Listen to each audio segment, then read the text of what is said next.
Dear Ministers, Excellencies, dear colleagues, it's my great pleasure to wholeheartedly welcome you to this meeting today. And we're very proud that both the Albanian Foreign Minister and the Albanian Interior Minister can be present here for the opening of the meeting. This is a remarkable project from our point of view. Within only 4 months, we have been able, together with the region, but also with the close partnership of France, Germany, in association also with the UK, and our implementing partner, cila, we have been able to develop a roadmap that we see as a comprehensive solution for the problem of small and light weapons in the whole region. And we're very pleased also with the excellent cooperation with Albania in the development of this roadmap. The roadmap has, as you may know, 7 goals and 14 key performance indicators. So it's a holistic approach to small light weapons control. It's best to the United Nations at the UNPOA review conference in June, and it was greeted with a lot of interest.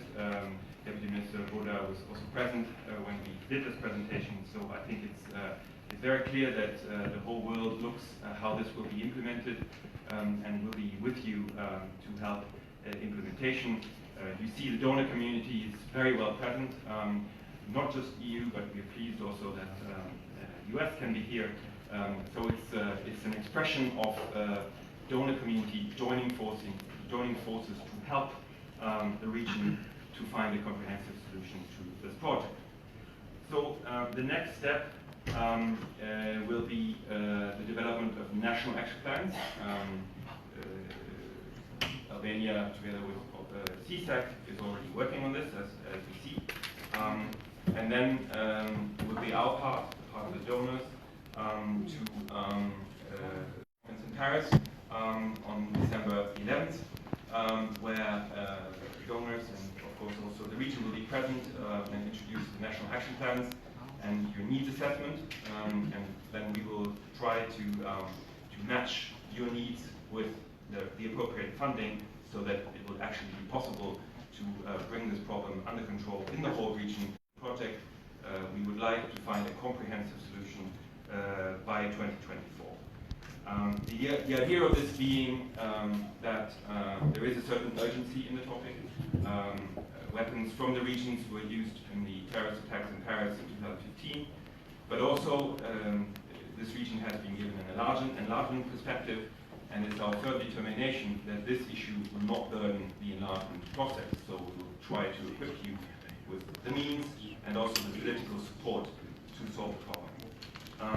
For the donor conference in Paris, we have, together with UNDP, we are establishing a trust fund, so donors will be able to just pay into the trust fund, either earmarked or non-earmarked, so that the implementation can be very smooth. The implementation can be done by all interested implementing agencies. I'm very pleased that in this process, these national coordination meetings that we have already been doing with other partners in the region, the implementing agencies are also here at the table. So UNDP, NATO, OSCE, UNODC, AMPAC, and others have joined forces. So they are present to listen to your needs and where you need help. And they will be the ones then to come up with a strategy for the Paris meeting based on your needs assessment, where they can contribute with new projects, helping to step up the efforts in order to meet the aims of the roadmap. So the need is to bring the problem under full control. We see, of course, we understand that weapons are also to some extent part of the culture in the Western Balkans, but this project hopefully will be able to help you change the culture. So of course education will also have a very high importance in this project. We believe that in the enlarged EU it is not necessary to have any weapons, of illicit possession of weapons. And this project hopefully will contribute to collect them. So the donor community for the past 15 years has been very active, supporting the region mainly with securing weapons and destroying surplus, making sure weapons are safe and can never be looted again, as we are aware happened in this country in the 90s. So this was the donor focus, and France and Germany are leading this effort, what we call physical stockpile management. So we need to move into new areas. First and foremost, illicit trafficking of small light weapons, transport illicit trafficking. So that's quite a challenge because it involves also dealing with organized crime. Law enforcement is a very important pillar.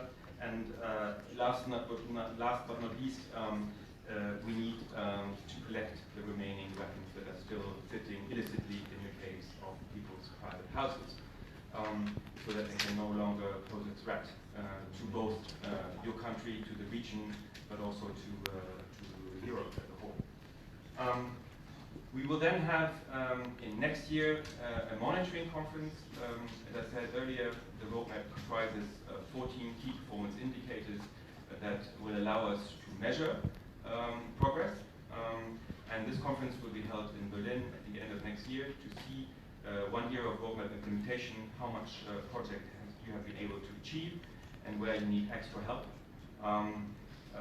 Based on this, we will then renew our effort, including the funding effort, to bring this project to successful conclusion. We have also brought our colleagues from the EU on board on this, so the EU will take over this role from 2020. But of course, France and Germany, together with the UK, will be closely involved in continuing to help making sure that this project will be successful. So let me conclude by thanking you for the excellent cooperation, and we're looking forward to your inputs to the conference. With this, I hand over to my French colleague, Jean-Claude. Thank you very much, Marcus.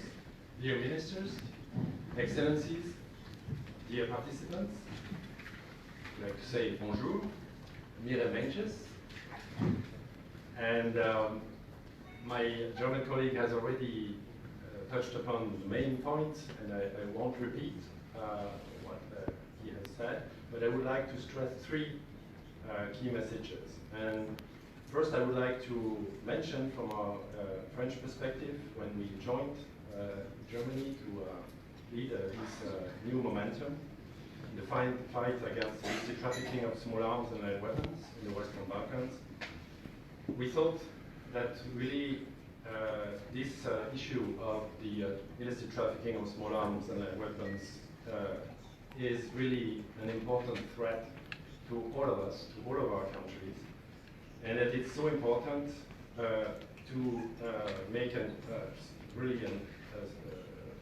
urgent and exceptional effort to prepare the ground for our common future in Europe. And that because it's a threat to all of our societies. It was a threat in 2015 that we felt directly in Paris with my colleague mentioned it already, the Paris attacks. It's a threat every day in the world and in all our countries with the organized crime, with the urban violence, urban crime, domestic violence. I mean, it's a huge, the illicit trafficking of small arms scourge, and we have stressed this in June in New York at the United Nations Review Conference of the Program of Action. It was the third review conference of that very important program of action and very operational. And we stressed the importance of the regional approaches and also of the specific innovative ways to do donor coordination, international cooperation, assistance, and also financing of projects. And I would like to stress, like my German colleague, the urgency, as I have mentioned, but also the necessity to have a large approach. At the conference in New York that we had the honor and the responsibility to chair, it was the French presidency, we definitely saw that there was a need for to build bridges between the arms control approach of the fight against illicit trafficking of small arms. We can mention PSSM, for example, but together with the law enforcement approach. And that's the large, and we can even go to education, public awareness, and these kinds of projects. So that because of the importance of this threat to all of us in our societies in Europe, in our country, in our community of Europe, that to prepare the future, we need really to work together. And that was really also specifically the reason why our President of the Republic, Emmanuel Macron, in Trieste at the summit in July last year, stressed that point that we needed better coordination and effort in the security dimension of this relationship between European Union and Western Balkans. And so the Berlin process and the European Union will are joining together specifically on this security dimension, and that was really the objective that we followed. That was so my first point, and I would in that context, being in Albania, and I'm so proud also to be the first time in Albania, and we had met with Deputy Minister Buda in New York at this event, and it's a great pleasure to be here in Albania. And I would like also on my side to commend Albania for its political commitment, for its actions, and for its excellent partnership. And we are very pleased, dear ministers, to have you today in our meeting.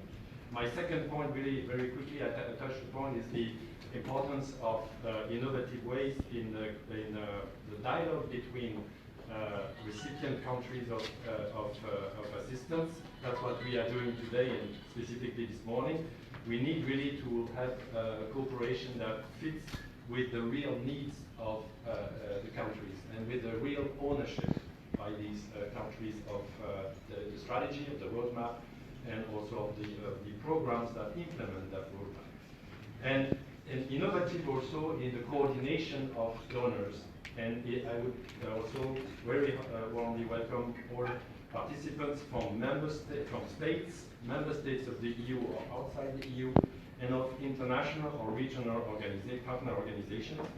And what I would like to stress is the importance that with the better knowledge that we get from our meetings, the local coordination meetings, that we can also in our countries or in our organizations step up our cooperation with you, with the countries in the region. And today we will speak about specifically stepping up cooperation with Albania, individually, bilaterally in our with our capability of each states around the table, but also from the organizations that have already cooperations with you to see how they can step up also their cooperation, develop new projects, and develop them also in new areas, with synergies with other areas. And I would like to mention anti-terrorism, for example, or education, or when we speak about UNODC, just to mention these programs, but other possibilities exist for expanding also the scope of cooperation from inside these organizations. And my last and final point is the next steps is the Paris meeting. We will welcome all of you, and especially I would like to tell our host, Albania, that we will have great pleasure to welcome you in Paris on December 11 for the ministerial meeting in Paris, where we will adopt and consider and discuss the national action plans and the strategy that we specifically will develop in projects, in new projects, and with new financial support. And again, I would like to say that this process will be totally embedded in the EU Western Balkans dimension. That's our aim, and we'll have the meeting in Paris, then the meeting in Berlin, and that's this is the way to put the highest attention to this security, to this common security challenge, and peaceful world for and living for our future in Europe. And so again, I would also on my side warmly welcome everyone, and we are looking forward to a very fruitful discussion today that will help us to move our roadmap implementation forward. Thank you very much. Thank you very much, Ambassador René. Now I give the floor to the Foreign Minister at His Excellency, Mr. Shati. Mëngjesi, gjithë nderuar zotë ministri Brendshëm, nderuar zonja zotëri ambasador. Dëshiroj ta filloj me një falenderim për Gjermaninë dhe Francën, për Suzanën dhe Kristinën, për organizimin e këtij takimi të grupit koordinues për trafikimin e armëve të paligjshme në Ballkanin Perëndimor dhe për ftesën që kanë bërë që të jenë sot këtu. Përgëzoj grupin koordinues për këtë aktivitet i cili natyrisht promovon bashkëpunimin dhe koordinimin më të ngushtë me Ballkanin Perëndimor në adresimin e sfidave që kanë lidhje me trafikimin e armëve të paligjshme, por edhe në funksion të zbatimit të udhërfysit për kontrollin e armatimeve të lehta të atyre të vogla, i cili u mbështet një zëri nga vendet e Ballkanit Perëndimor në samitin e Londrës që u mbajtur korrik të këtij viti. Dëshiroj të dalem në 3 aspekte: spari, trafikimi i armëve të paligjshme dhe keqpërdorimi i armëve të lehta përbën një rrezik për sigurinë publike, jo vetëm kursisht lidhur me rendin, por edhe me sfida më të mëdha siç janë krimi i organizuar dhe ekstremizmi i dhunshëm, të cilat në fakt nuk janë sfida thjesht vetëm për rajonin tonë, por sot për sot përbën një sfidë për gjithë arkitekturën e sigurisë europiane. Në këtë kontekst, qeveria shqiptare është e angazhuar për adresimin e këtij rreziku, si në kuadër të zbatimit të vendimeve të marrës bashkë në Londër, ashtu edhe në kuadër përmbushjes së reformave që lidhen me prioritetet e procesit të integrimit evropian, e më posaçërisht që lidhen me luftën kundër krimit të organizuar. Gjatë viteve të fundit, një numër masash janë marrë në drejtim të forcimit bashkëpunimit me strukturave tona ligjzbatuese dhe atyre të Bashkimit Evropian. Një hap i rëndësishëm këtë drejtim është edhe krijimi falë ndihmës së Bashkimit Evropian një regjistri elektronik të armëve të lehta që nga viti 2015, duke ndihmuar kështu përmbushjen e angazhimeve tona si vend kandidat të detyrimeve që rrjedhin nga legjislacioni BE-s për këtë qëllim. Legjislacioni shqiptar gjithashtu ka njohur hapa përpara në këtë proces. Ne jemi duke adoptuar bazën legjislative që lidhet me transferimin e armëve dhe municioneve në njëjtën linjë me traktatin e tregtisë armatimeve dhe me standardet e Bashkimit Evropian, e më specifikisht me kodin e sjelljes BE-s për fushë. Po ashtu si vend antar, si pjesë e disa konventave ndërkombëtare me këtë objekt, si plan veprimi OKB-s mbi armatimet e lehta dhe të vogla, apo rezolutat e OSBE-s në të njëjtën fushë, Shqipëria ka përmbushur në mënyrë konsistente angazhimet ndërkombëtare në të mirë të paqes dhe sigurisë, rajon e mëngjerë, në përputhje me orientimin e politikës së saj të jashtme bazuar në parimet e multilateralizmit dhe bashkëpunimit rrethor. Së dyti, dëshiroj të theksoj se Shqipëria i konsideron këto sfida të sigurisë një rrafsh, siç u tha, apo raportit më të gjerë, më të njëmend, e jo si sfida thjesht të izoluar. Besojmë se ekziston një kombinim faktorësh të cilët çojnë në keqpërdorimin, trafikimin dhe transferimin e paligjshëm të armëve, që nuk ka të bëjë thjesht vetëm me kulturën e armëmbajtjes të këndërorës.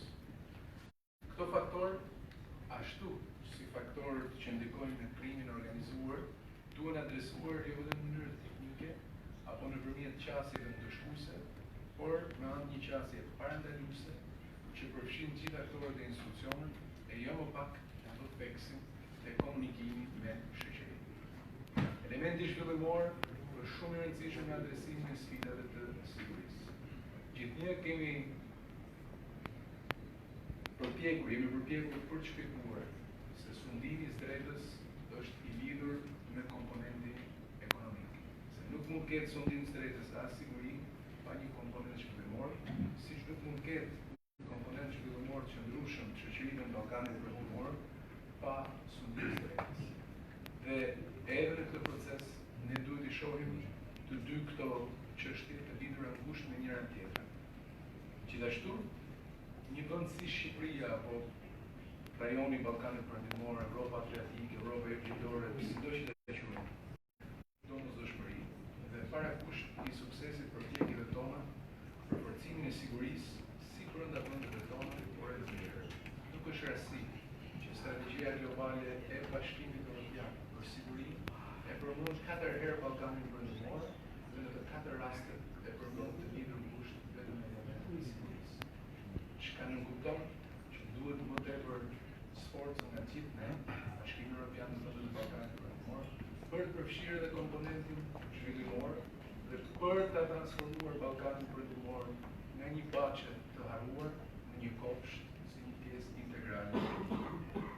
Streti, dhe mos harrojmë, kjo është një sfidë rajonale në kuptimin evropian të fjalës, jo në kuptimin mesdhetar apo thjesht ballkanik. E përpasoj kërkon edhe bashkëpunim shumë më të ngushtë në nivel rajonal. Ne i moshojmë domosdoshmërisë të bashkëpunimit rajonal të fushë, siç përvizohet në strategjinë për Ballkanin Perëndimor të Komisionit Evropian, që u publikua në shkurt të këtij viti. Besojmë se ky rrezik nuk mund të adresohet individualisht apo me politika të veçanta. Në veprimin e shtuar mes institucioneve dhe ekspertëve nga vendet e rajonit dhe shkëmbimin e eksperiencave dhe informacionit teknik, por edhe në atë politik, që të gjitha vendet tona të ndalojnë rrethësisht eksportin e armëve të lehta në vendet në konflikt dhe të unifikojnë qëndrimet dhe bazën legjislative në linjë me politikat e Bashkimit Evropian në këtë fushë. Dhe madhe të Bashkimit Evropian. Ka vende kandidate të cilët nuk i përmbahen këtij parimi, qoftë edhe elemente që kanë të bëjnë me eksportimin e armëve në zona në konflikt. Për sa kohë të gjitha vendet tona, ato që janë kandidate, e kanë bërë zgjedhjen e mesazhit të lançuar të problemit që dëshirojnë të bëjnë pjesë e tij.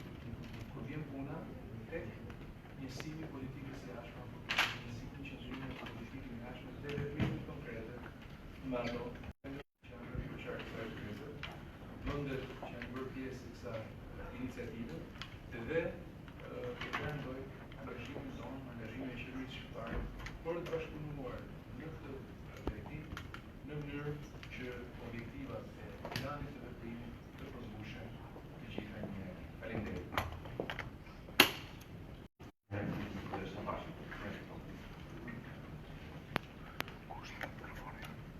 Nderuar zoti Ministri i Jashtëm, ndëroni që në cilësinë e tyre nga ana organizatës aktive në Komisionin e dini zbritur një komision kombëtar për të koordinuar dhe monitoruar përfyesjen për një zgjidhje të qendrueshme të mbajtjes pa leje ke perdorimit dhe trafikimit të armëve të vogla dhe lehta në Ballkanin Perëndimor deri në 2024. Artimi i tij u dogoshtuar në Tiranë gjatë takimeve të komisioneve rajonale të armëve të vogla dhe lehta në maj të këtij viti. Në zbatim të tij, komisioni kombëtar dhe ekspertë po punojnë për të hartuar një strategji dhe plan veprimi, të cilat do të jenë të parat e aktivohen në Shqipëri dhe që do të prezantohen në takimin e dhjetorit në Paris. Tragjedia kombëtare e vitit 1997 që i zhvendosi në mas armët e të gjitha llojeve nga të depot e shtetit në duart e qytetarëve dhe që në një mas të konsiderueshme edhe në duart e grupeve kriminale ka prodhuar dhe vazhdon të prodhojë fatkeqësi me humbje jetësh njerëzore, si dhe zhvillimin e tregut të trafikut të armëve edhe nga vendi ynë. Është dashur një punë e jashtëzakonshme në vitin përmes ndërgjegjësimit dhe forcës së shtetit për të zbutur efektet e asaj çmendurie.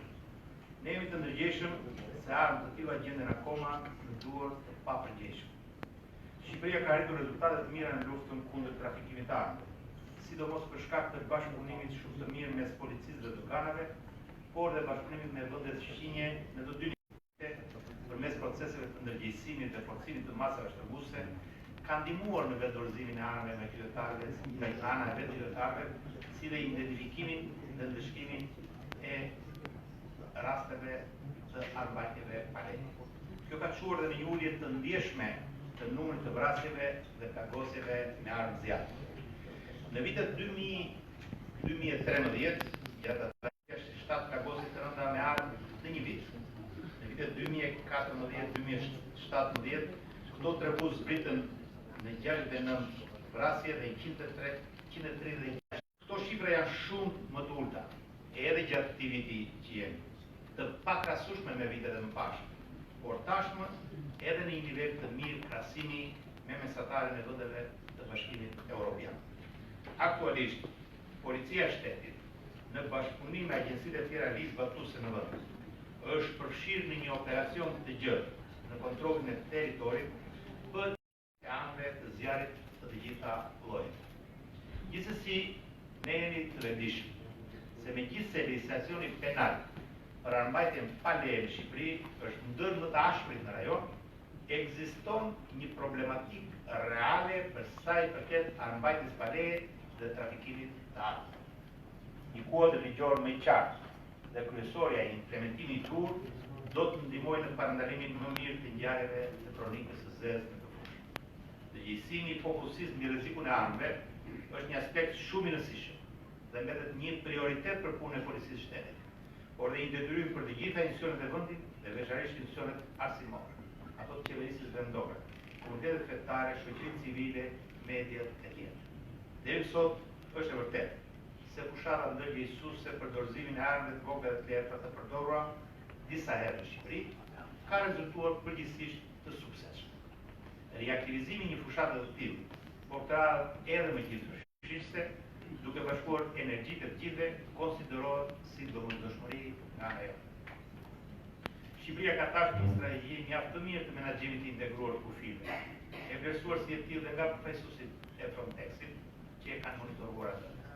Rritja e qarkullimit të njerëzve dhe mallrave sjell gjithnjë sfida të reja dhe përgjigjja nga ana e institucioneve ligjzbatuese me mjete dhe teknologji që i përgjigjet këtyre sfidave do të mbetet prioritet i veçantë për ne, siç mbetet e mirëpritur ndihma e donatorëve në këtë aspekt. Ministria e Brendshme mbetet tërësisht angazhuar për ngritjen e njësisë qendrore të armëve të zjarrit si strukturë organike brenda muajve tremujorit parë të vitit 2019. Bashkëpunimi shumë i mirë me Ministrinë e Mbrojtjes do të vazhdojë dhe të forcohet sidomos në aspektin e shkatërrimit të armëve dhe municioneve të tepërta. Ne synojmë gjithashtu ligjzbatuese. Investimet që jemi duke bërë për pajisjet e teknologjisë së lartë, si për regjistrimin dhe shenjimin e armëve të zjarrit, por dhe për institutin e policisë shkencore, megjithse janë ende modeste në raport me mundësitë me nevojat që kemi, do të rrisin shumë shanset për identifikimin e keqbërësve dhe kontrollin sistematik të armëve të zjarrit. Ne gjithashtu jemi shumë të dëshiruar për mbështetje në teknologji në fushë. Kam besim të plotë se të tjera procese reformuese që po zhvillohen aktualisht në Shqipëri, veçanërisht reforma e thellë në sistemin e drejtësisë, do të kontribuojnë pozitivisht në vendosjen e rezultateve edhe më të qëndrueshme edhe në këtë aspekt. Jemi plotësisht angazhuar që t'i japim fund sër problematikash që prej më se 2 dekadash kanë penguar marrëdhënien e mirë institucionale mes qytetarëve dhe shtetit. Reformat e vëna në lëvizje kanë 3 të qëllimit dhe investimi ynë politik, institucional dhe profesional shkon vetëm në këtë drejtim, në fushën e zbatimit të ligjit. Përndoj të gjithëve punë e bërë dhe i siguroj që Komisioni Kombëtar do të ketë përmendjen dhe mbështetjen e veçantë të qeverisë